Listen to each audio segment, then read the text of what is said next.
And we are live. Good evening, folks. Welcome to Friday Night Tech Talk. I am Mobile Geezer, which you will know if you're on my YouTube channel. But since we simulcast on both of my Facebook IDs at the same time, you could be watching from my Mobile Geezer Facebook ID or from the George Hayes Facebook ID. But either way, glad to have you here. And here's Eleanor, first one in. Howdy. Now, this is a Jersey girl who lives in Tennessee coming out with Texas talk. Okay. Just here to confuse me. I understand. Glad you're here, Eleanor. You're the first one in, the only one that I've seen so far. So, if you're new here, we do this every week. We go take some articles about tech and we showcase them and talk about them in the comments. And I try to come up with articles that other tech heads like myself, which I assume you are if you're watching this, might find interesting. Hopefully, articles that you won't see everywhere. And I've given you, I try to give you something that you haven't yet seen or heard. If there's a big event during the week, I try to cover that. And this week we have a minor event, which I'll show you. I have my show notes every week, every week on my webpage. So let me show you that. Share screen here. So if you go to mobilegeezer.wordpress.com, if you click on today's date, you'll get just the show notes for tonight's show. And I think I've got very short articles for the most part tonight. I think I've got 7 articles. But like I said, they're shorter than I have most weeks. So as I do every week, I'll give you a little preview of what we're going to talk about. Ted notified me a little while ago he won't be able to make it. So if it's just me, of course, as usual, it'll be a quick night. Okay, so first thing we're gonna talk about. This is just a little story that I happened to find. OnePlus Watch 2 and OnePlus Watch 3 updates strangely out of sync. That has been resolved, but I figure, well, since I put the story up there, it's kind of a minor thing. So I'll let you guys know about it. It's on Android Authority. Then what I considered, I guess, the big deal of the week, new iPad Air announced powered by the M3 chip. So a lot of Apple folks are kind of excited about that. I did not know until I saw a video not too long ago, a few hours ago, that there's a new MacBook Air. I didn't know that at all. But so I've got this article about the iPad Air. I have that on Tom's Guide. Then Microsoft's response, you know, that Britain has been after Microsoft, after Apple. You know, they trying to make the American companies knuckle under to them. And I said Microsoft's response to the UK CMA lawsuits regarding its business practices, they have a response. And that's on Tech Radar, so we'll take a look at that. And hey, Open AI and DeepSeek, Alibaba's model enters the fray. So now Alibaba has come up with an AI model, and they're saying it might be just as good as OpenAI and DeepSeek. So I found that on Digital Trends, so we'll see. And what you're seeing here, this QWQ32B, that's what they call it. So we'll take a look at that. It's been a few weeks since we've talked about the DeepSeek, so at least we've had a break for a little bit. And then Utah says the App Store, Play Store, etc., must verify users' ages. So they have passed a new law saying the app stores are responsible for verifying the ages. And there's been a fight about that with Meta and Apple and Google. We'll go over it. That's on the Associated Press. And then I didn't know about this. I said the budget-friendly YouTube Premium Lite has come to the U.S. with other pilot countries soon to follow. Didn't know they even had one, but as you can see here, regular premium, $13.99. This one, $7.99. So we'll see if this works for them, but it's an interesting story.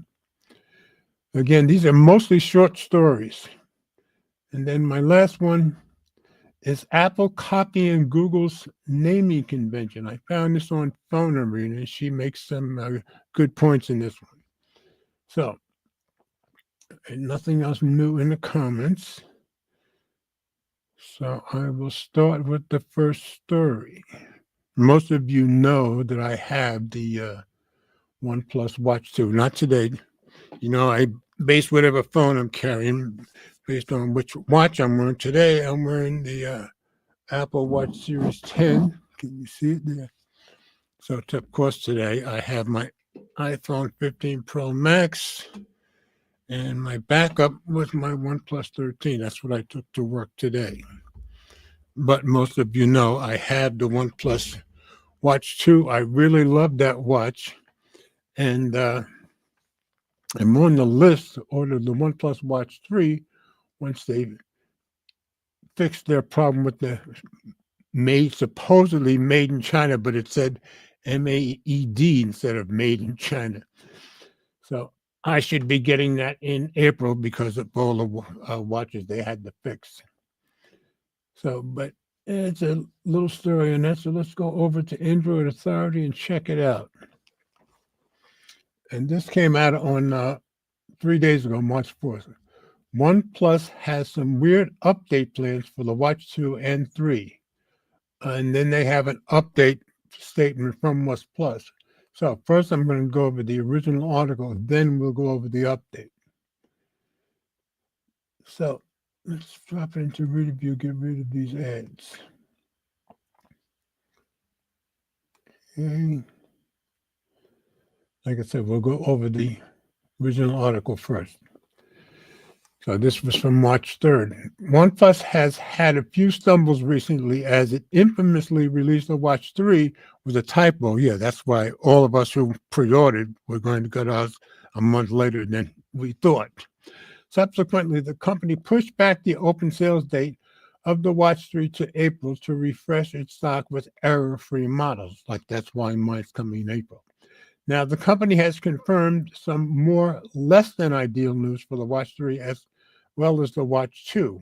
So that affects me already because I have the Watch 2.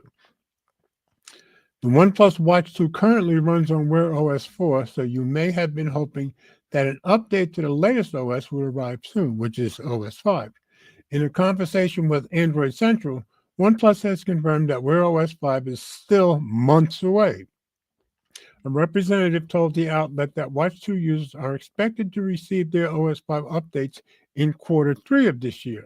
This means that Wear OS 5 won't arrive until at least July. In another confusing decision, it appears the OnePlus Watch 3, get this, will only receive 2 years of bi-monthly security updates through early 2027. This means that the Watch 3 will have fewer security updates than its predecessor, the Watch 2, which gets 3 years of updates. However, the Watch 3 will get the same number of OS updates as the Watch 2. So that's very weird.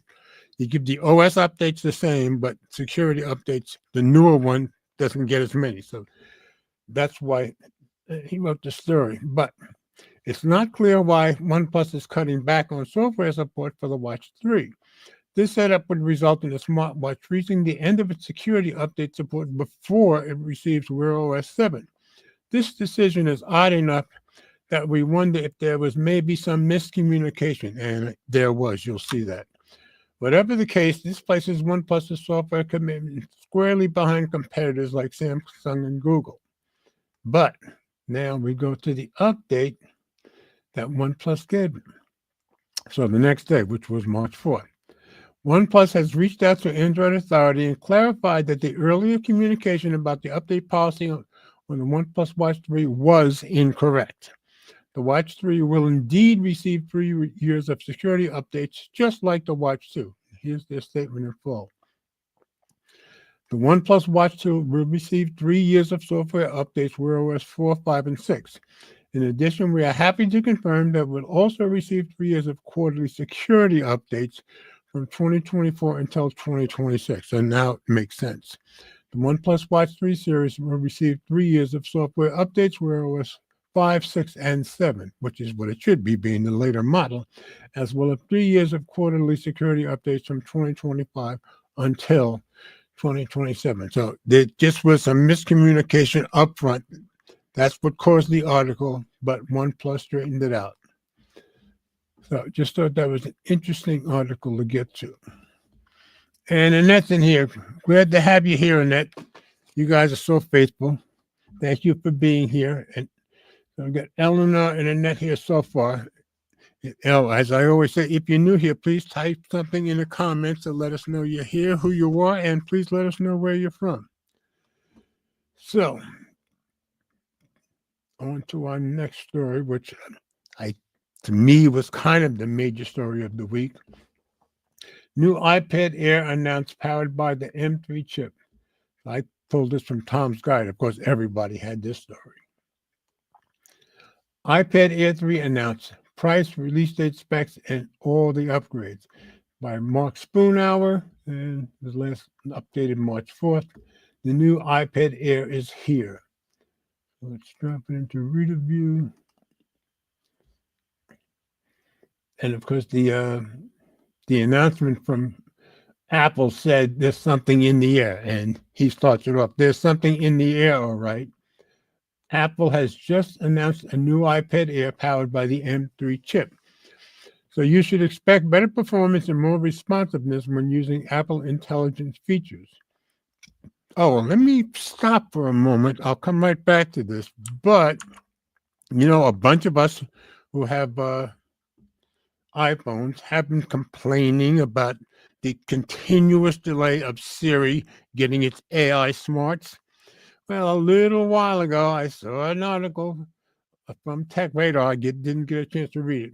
But Apple officially delays the AI-infused Siri and admits it's going to take us longer than we thought. So once again, the smarter Siri is not going to show up.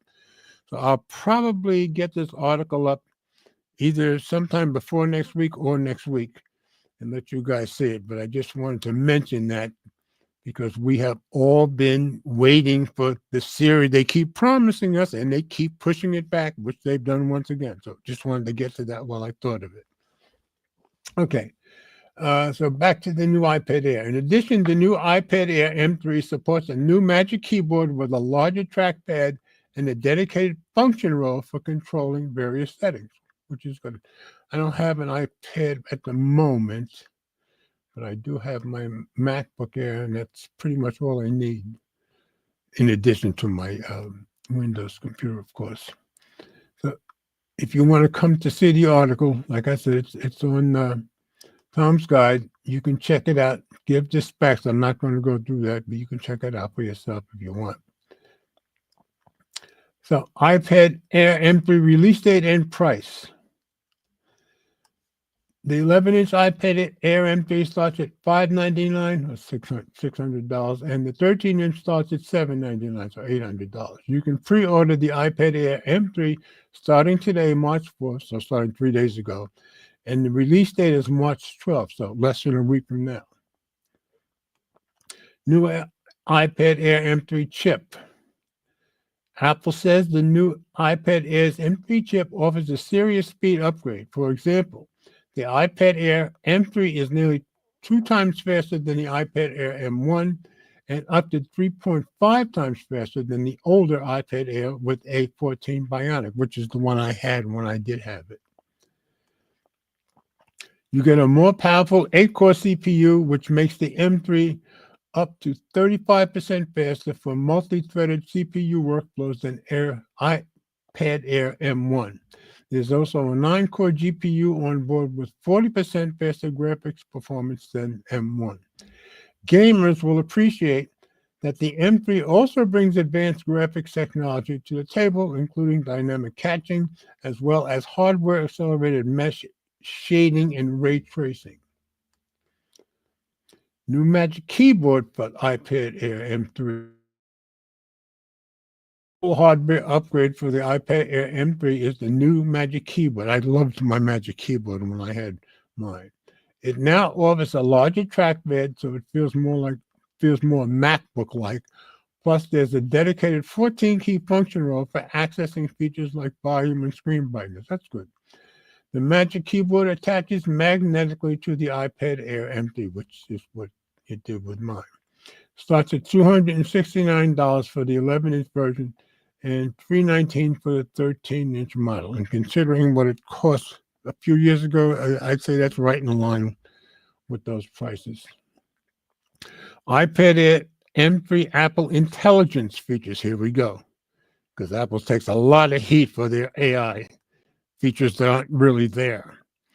As you might expect, the iPad Air features a ton of Apple Intelligence features built in. A ton, they're saying. This includes handy tools like Cleanup in Photos and Image One in the Notes app, which works great with Apple Pencil. You can also create images on the fly using Image Playground and create your own emoji with Genmoji, where you can do that with your iPhone.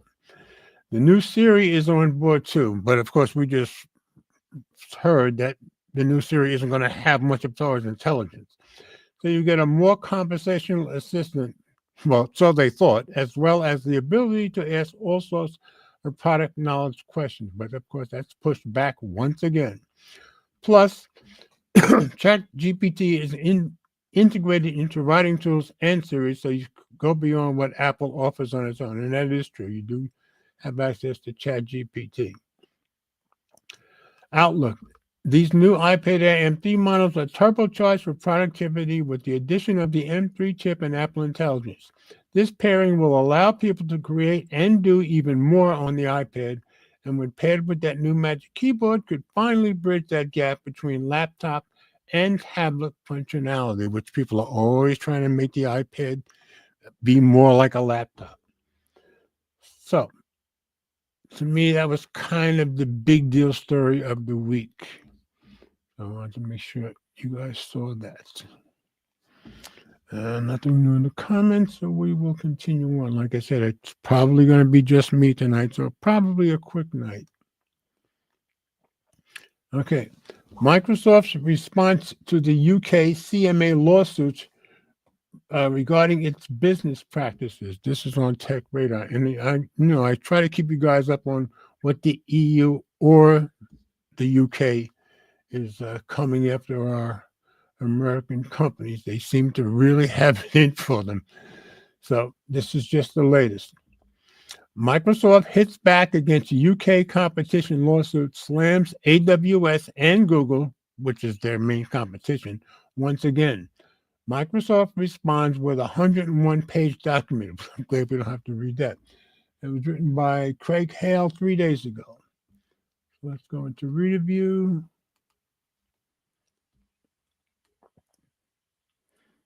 Microsoft, which has seemingly found itself at the center of countless antitrust investigations in recent years, has hit back at comments made in relation to an ongoing UK CMA investigation. So this investigation is going to be ongoing for another few months at least.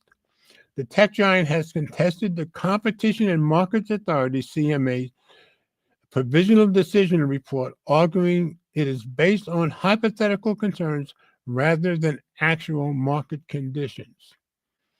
So CMA, they released this provisional, it's provisional, so it's not final report, but it's, I guess, slamming Microsoft pretty good. That's why they felt they had to respond. Microsoft issued a 101-page official response tackling all aspects of the CMA's probe, even asserting British customers have raised limited complaints. In other words, they probably haven't heard many complaints from Microsoft saying, and suggesting that the body has overreacted. Microsoft challenges the CMA's investigation. We are particularly concerned about its singling out of Microsoft and its accusation that Microsoft is unfairly using some of its software products to, to prevent Amazon Web Services and Google Cloud from competing effectively for UK customers. And they're saying they're not stopping them from competing with Microsoft. In the letter, the tech giant even slammed its primary hyperscaler rival, AWS, that's Amazon Web Services, which is by far the biggest web service in the world, for not sharing its own software with Microsoft or anyone else. The response criticizes AWS for believing it can license Microsoft software for its own benefit and on favorable terms. Microsoft later went on to condemn Google for talking out of both sides of its corporate mouth, boasting about both its incredible momentum in the iCloud business and mocking Microsoft's growth at the same time. Now, of course, AWS is by far the largest, but Microsoft is the second largest, and Google, I guess, is third, but way behind the other two. Turning its attention to artificial intelligence, Microsoft noted cloud computing providers are set to invest $250 billion globally to meet the intensifying demands for AI, arguing that the CMA has disregarded the relevance of the technology. And knowing about the expense involved with AI development, $250 billion isn't all that much, really. The company also noted measures it and its rivals have already taken steps to counter antitrust investigations, including removing egress fees for customers switching from one cloud computing provider to another 12 months ago. So I gather they used to charge a fee if you switch from AWS to Microsoft or vice versa, and they stopped doing that.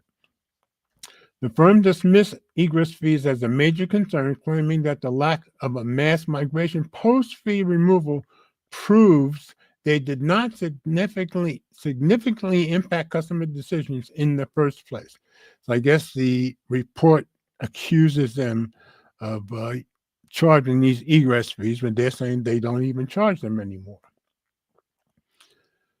Microsoft wrapped up by concluding that it has been a major investor in the UK economy for 4 decades, urging the CMA to tread carefully to avoid weakening these, it's a minor threat, one of the UK's most dynamic high-growth industries. I guess the threat is they may just pull out of the UK. I don't know.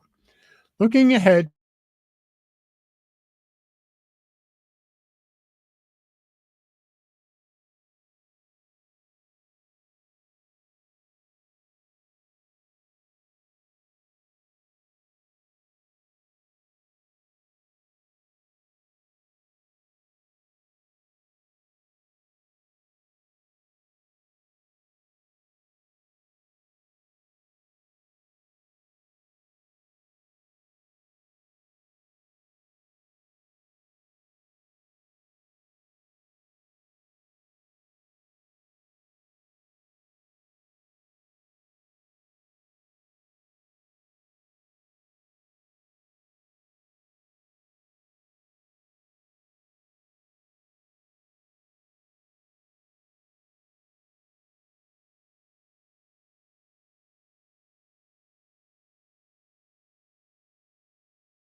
I don't know if you guys can hear me.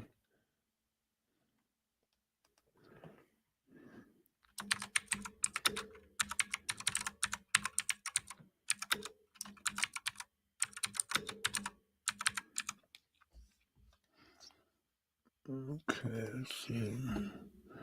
Live Studio. Come back in.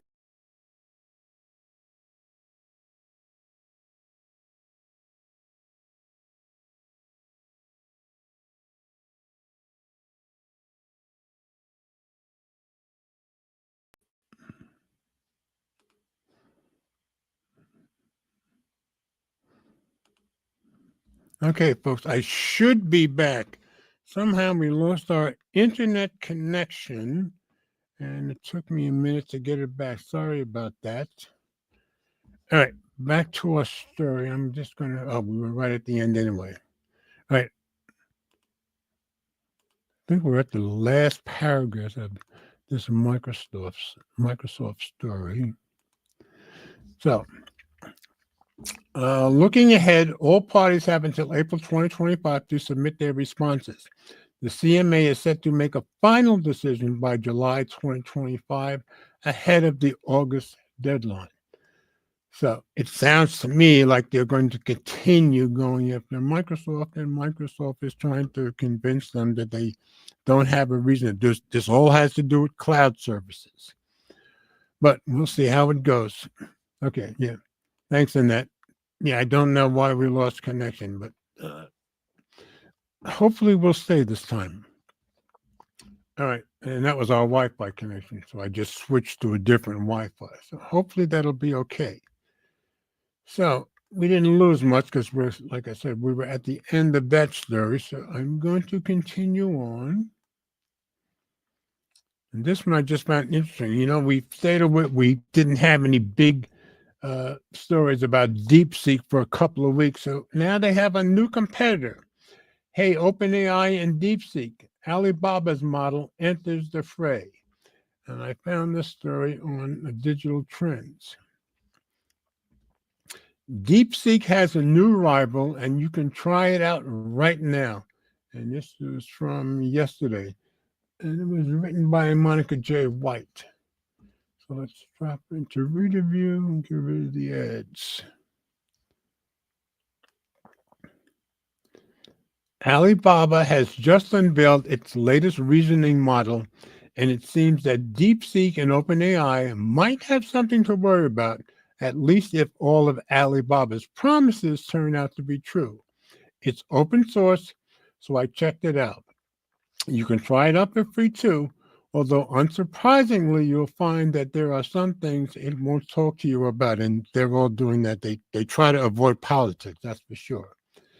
The new model, dubbed QWQ32B, that's Quan with questions, strange name to me, but maybe it makes more sense in China, I don't know, runs on much fewer parameters, meaning that it requires less resources, but Alibaba claims that it performs at the same level as DeepSeek or OpenAI's O1 Mini. Now, remember, DeepSeek's big claim was how much cheaper it was to develop as compared to OpenAI, and it was way cheaper. Now, Alibaba claims it just doesn't need anywhere near as many resources, again, which is going to make it cheaper.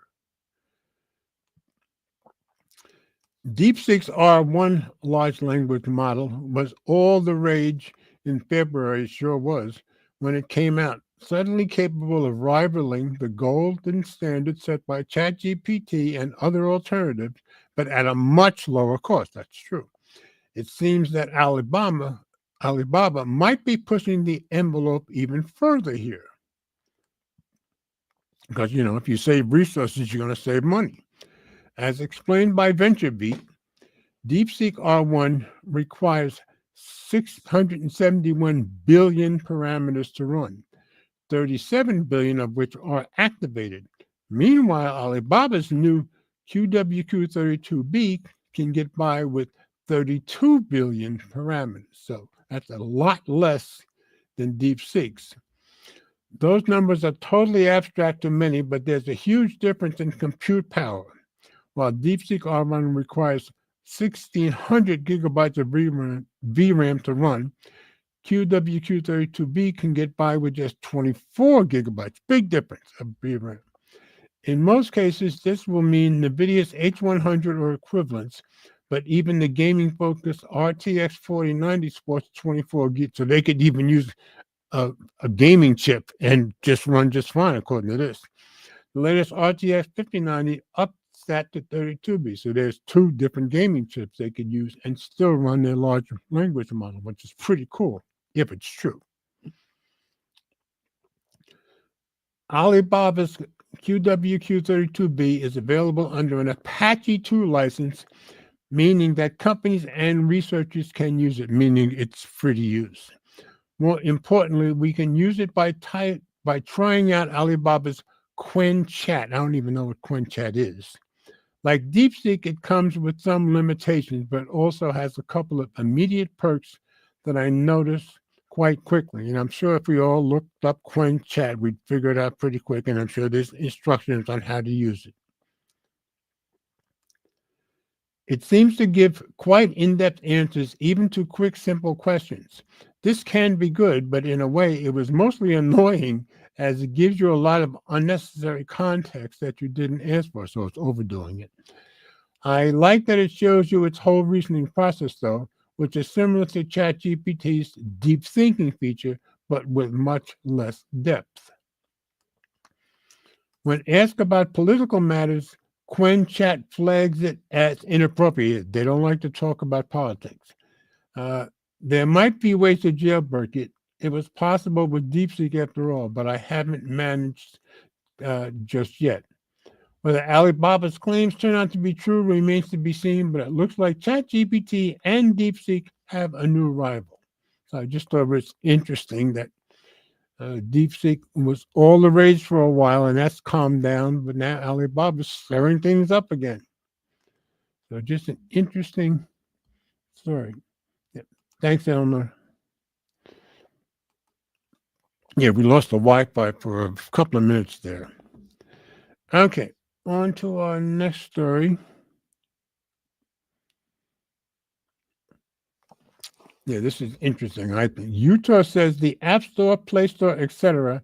must verify users' ages. So all these states want ages verified so they know, if there's children involved, they want the parents involved. And I guess the Utah is the first state to actually pass a law, but it hasn't been signed yet. So let's go to the Associated Press and take a look. Utah becomes the first state to pass legislation requiring app stores to verify ages. And it was a matter of who was going to have to do the verifying. Well, they're saying the app stores are going to have to do it. And this was from yesterday. It was written by Hannah Schoenbaum. Let's drop into review. Salt Lake City AP. Utah on Wednesday became the first state to pass legislation requiring app stores to verify users' ages and get parental consent from minors to download apps to their devices. So they passed the law. They're waiting for the governor, I guess, to sign it.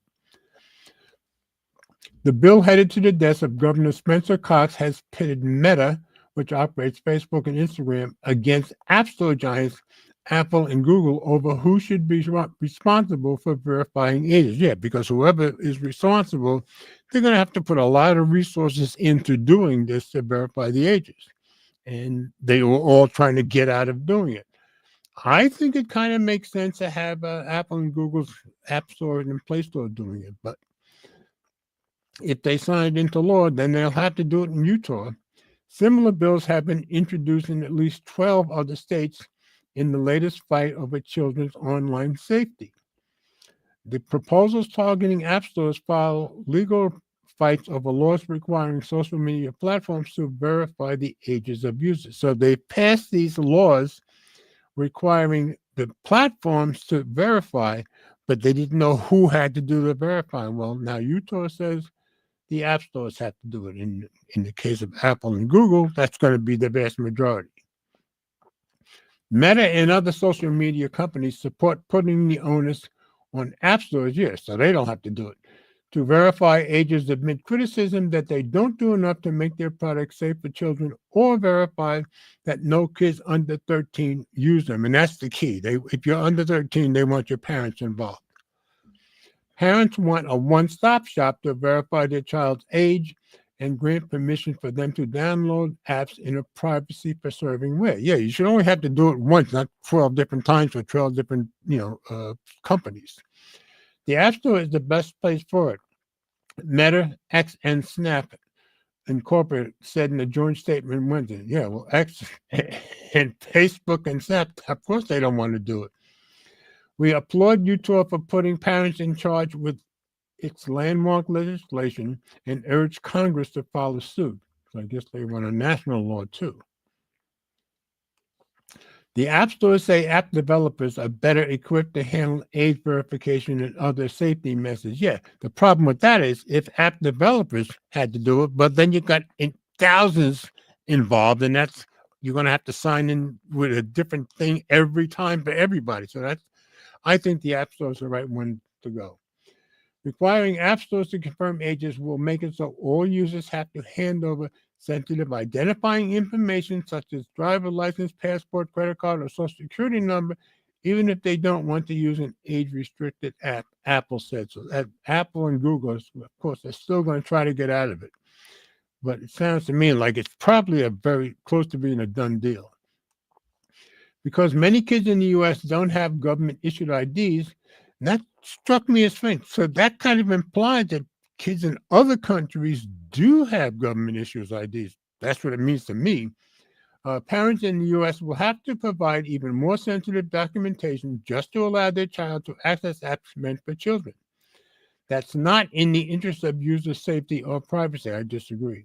The company said in its most recent online safety report, so this is still Apple, still trying to get out of it. Apple considers age a matter of privacy and lets users, I guess it means let users decide, not to decide, whether or not to disclose it. The company gives parents the option to set age-appropriate parameters for app downloads. The Google Play Store does the same. Apple and Google are among a litany of tech companies that help support the Chamber of Progress, which I'm sure the group they started, a tech policy group that lobbied Utah lawmakers to reject the bill. I'll bet you Apple and Google started that group. Last year, Apple helped kill a similar bill in Louisiana that would have required app stores to help enforce age inscriptions. Yeah, so once this gets signed into law, you can bet other states will be following it. Corey Marshall, a spokesperson for the Chamber of Progress, called the measure a tremendous encroachment of individual privacy. Totally disagree. That he said places a heavy burden on app stores to ensure online safety. Well, I think it's better than putting it on thousands of app developers. That's just silly. Republican Senator Todd Weiler, the bill's sponsor, argued it's a lot easier to target 2 app stores than it is to target 10,000 app developers. I 100% agree. Under the bill, app stores would be required to request age information when someone creates an account. If a minor tries to open one, the bill directs the app store to link it to their parent's account and may request a form of ID to confirm their identity. Makes perfect sense. Weiler said a credit card could be used as an age verification tool in most cases. Sounds like a very sensible bill to me. If a child tries to download an app that allows in-app purchases or requires them to agree to terms and conditions, the parent will first have to approve. But first, you'd have to know the kid's under 13, right? Melissa McKay, a Utah mother, is among those who pushed for the legislation. Good for you, lady. She said she started asking questions about device safety after her nephew in 2017 was exposed to really harmful content on another student's device at school. Inaccurate age ratings on apps and faulty parental controls are at the root of online harm, McKay said. The 12 other states considering proposals would similarly place responsibility on app stores to verify ages and seek parental permissions. A legislative committee advanced Alabama's bill last week, so more are coming. Lawsuits have delayed implementation of state laws regulating social media apps and websites, and you can bet Apple and Google are behind those lawsuits. A federal judge in 2024 temporarily blocked Utah's first in the nation law requiring social media companies to check the ages of all users and place restrictions on accounts belonging to minors. If Cox signs the Utah bill, that's the governor, into law, most provisions would take effect May 7th. The governor's office did not respond to emails seeking comment Wednesday. Cox, a Republican, supported the state law currently on hold that requires age verification on social media. So I think it's a good idea. And I think, yeah, you're a lot better to have a couple of app stores do it. So I'm on Utah's side on this one. Okay. Nothing else new in the comments. Let me take a quick sip of Coke.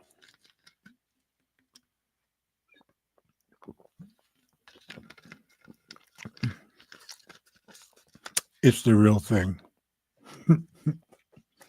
Yes, I'm old. All right.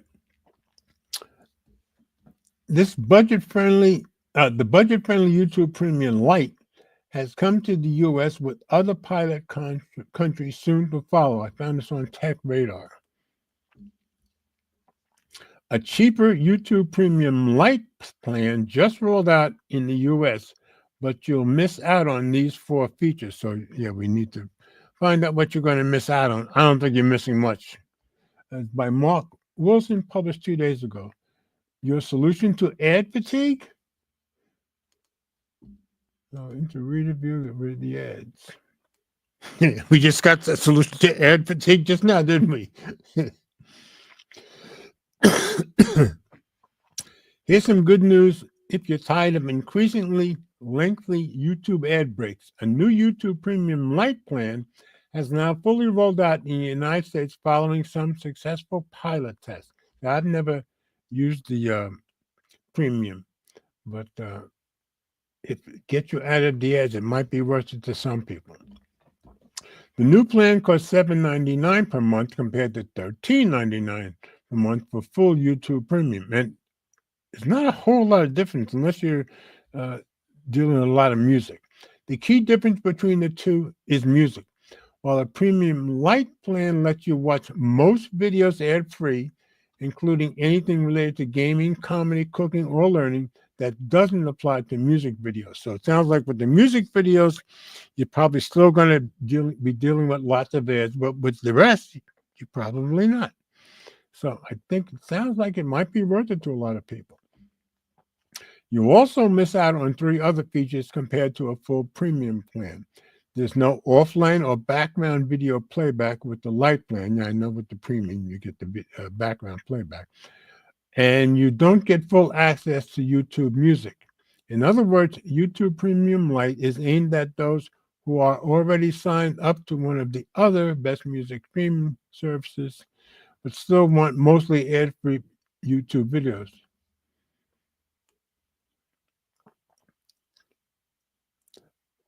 On Premium Lite, YouTube says that ads may appear on music content, shorts, and when you search or browse, so it's not a completely ad-free experience like its pricier premium alternative. But if you mostly use subscriptions to guide your viewing and don't watch lots of music videos, it could well be worth the price tag. If that sounds up your street, you may be wondering, I think it should say, you may be wondering when Premium Lite is rolling out globally. Well, YouTube says in the coming weeks, it's going to launch Premium Lite in its other pilot countries. So the United States was the first pilot country that it rolled out in, and the others are Thailand, Germany, and Australia, so a few weeks. It added that it'll be bringing the plan to new pilots to additional countries this year, but hasn't specified exactly when, and obviously hasn't specified which countries either. How does it compare? As someone who watches a lot of free YouTube, but who also sadly lives in the UK, this YouTube Lite subscription looked like a no-brainer to me. I'm a long-time Spotify subscriber. Yes, if you're a Spotify subscriber, you probably don't care about the music part of it. So you don't really need YouTube Music in real. So let me start over. I'm a long-time Spotify subscriber, so don't really need YouTube Music and rarely watch music videos on YouTube. I also mainly watch YouTube based on my subscribed channels, just like me. And while the ability to download videos and play them in the background on my phone would be nice, that isn't a deal breaker either. I agree. The main driver for me is that I'm getting close to my limit with YouTube's increasingly lengthy ad breaks, So I would definitely sign up for Premium Light if it was available in the UK, which it isn't yet. It is yet another streaming subscription to add to the list, which is why I'm increasingly using the practice of subscription hopping for the best streaming services. But YouTube is now a significant enough part of my TV watching diet that I could justify the $7.99 a month or whatever the equivalent is that's in the UK for the light plan. One thing that isn't yet clear is how easy it is to switch from an existing YouTube premium plan to the cheaper premium light. Yeah, they might make it difficult to switch. I don't know. Two of my colleagues on TechRadar have checked to see if there's an option to switch, but are so far aren't seeing anything in subscription management. I'm assuming they're in the US. I've checked with YouTube on the process and will update the story if we hear back. So they're telling it's available, but people are not seeing it. But sounds like it might be a good deal for some. But first, you got to go find it since they're saying it's available. So just an interesting story for people who want to get rid of some ads or maybe most ads. And let's see. We are down to my last story. And I said it'd be a quick one because I'm by myself. So, and this is a short one. Is Apple copying Google's naming convention? I found this on Phone Arena. Just an interesting story. iPhone 16e and iPhone 17 Pro prove Google is keeping Apple up at night. It's by Anam Hamid. It's a lady, and she writes a nice article here. And this was from March 4th, so let's drop it into reader view.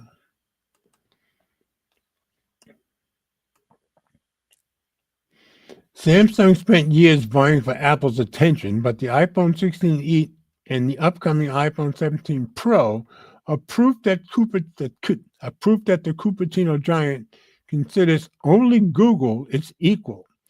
Samsung and Google both like to target Apple by claiming to be superior in their promotional campaigns. Turns out one of them was right. No one knows what the E in iPhone 16e means, but I think Apple copied Google's naming strategy, and she goes on to prove her point. The iPhone SE, to which the iPhone 16e is the spiritual successor, existed as a separate offering from the flagship iPhone family.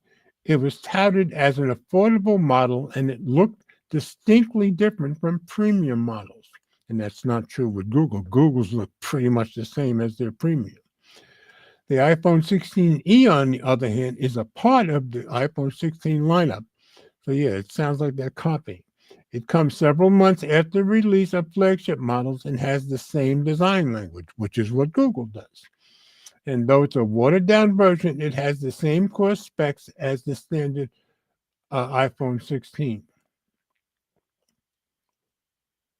And I think I've got to drop out of reader view to see the rest of this. I don't know why, but I noticed that earlier this afternoon. So let's go down to there.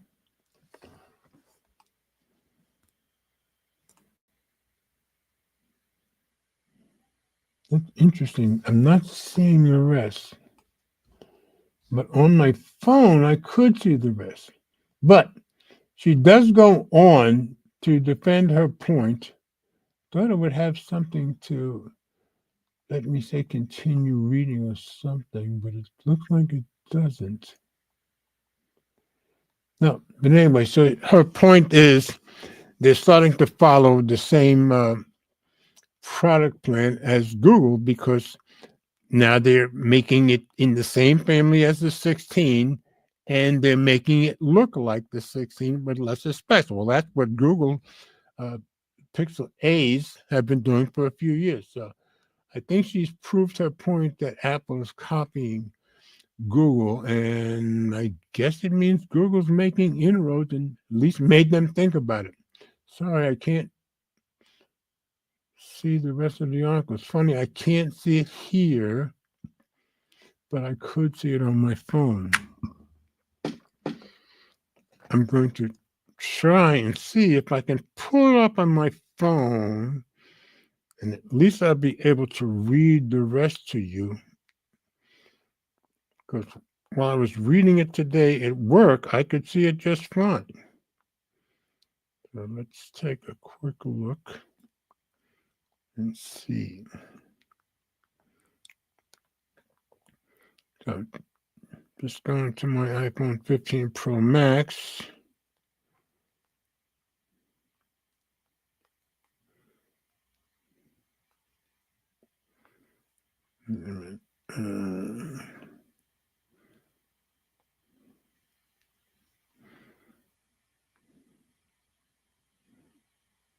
Sorry about the delay, folks.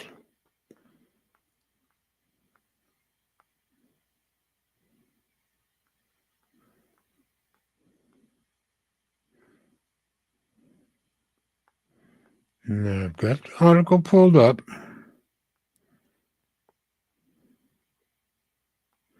Okay, now I can read the rest on my phone. Why it doesn't show up on the computer is beyond me. Okay, so we said the iPhone 16, on the other hand, is part of the iPhone 16 lineup. It comes several months after the release of the flagship models. It has the same design language. And though it's a watered-down version, it has the same core specs as the iPhone 16. Apple is following Google's playbook for its mid-tier A series here. Like the Pixel 8a, the iPhone 16e is similar enough to the iPhone 16 that it doesn't feel like a budget phone, something Apple buyers may not want to be associated with. This may explain why the SE models were never successful despite their affordable price. So she's saying they were never successful. I'm not sure that's true, but that's what she's claiming. She would know more about it than I do. At the same time, like the Pixel 8a, the Pixel 16e, I guess she means the iPhone 16, has been stripped of features you may not care about to keep the price low. iPhone 17 Pro look like the Pixel can't be a coincidence. And let's see. Let me stop screen here. I'm going to try holding my phone up to the screen to see if you guys can see that clearly. She's showing you that the iPhone, it has a camera bar on the 17 Pro. And again, she's saying that they're copying that from Google. So various reports have suggested that at least the 3 iPhone 17 series phones will have a horizontal bar at the back. And while smartphones don't allow for a lot of creativity when it comes to camera placement, it's no coincidence that the upcoming iPhones may have copied a design element popularized by the Pixel. This becomes even more obvious when you look at leaked iPhone 17 Pro renders. With the camera still arranged in a triangular pattern, there is no need to Apple to have a bar at the back unless it's actively trying to court buyers it's said to have lost to Google. The AI push continues. Apple was late to the AI game, that's for sure, while Google was the first company to introduce smartphones with AI capabilities. Apple Intelligence rollout has been a little messy. There's an understatement, but the company is still soldiering on. After 2 years, it may bump up RAM on the iPhone 17 Pro to ensure AI features run smoothly. And while it may be a stretch to say this is another area where Apple is copying Google. The company wants to go all in on AI following Google's lead. For years, it has been stingy with RAM, but this year, it will be upping memory capacity to convince you it's serious about AI here. Then they need to do something with Siri. Despite their popularity on the internet, Google Pixel phones aren't quite up there with the top phones of 2025 in terms of sales. That's true. However, shipments have been slowly climbing, and if the company has Apple rattled, it might be on the right path. So at least I'm glad I was able to read the rest of the article on the phone. But I think she made a pretty good case that Apple is copying the layout from Google. So that was a pretty good article. And that's all I've got for tonight, folks. And I said, with me by myself, as usual, it's quick, but it's 8:55, so we're almost an hour in. And I hope I've given you some interesting stories that you haven't heard every place else. And if I had, then my job is done here. So I hope everybody has a very blessed and a wonderful weekend. And I will be back next week. And maybe if we're lucky, Ted will be here too. We'll find out. So, as always, let's remember we all do better when we love each other. See you next week, guys.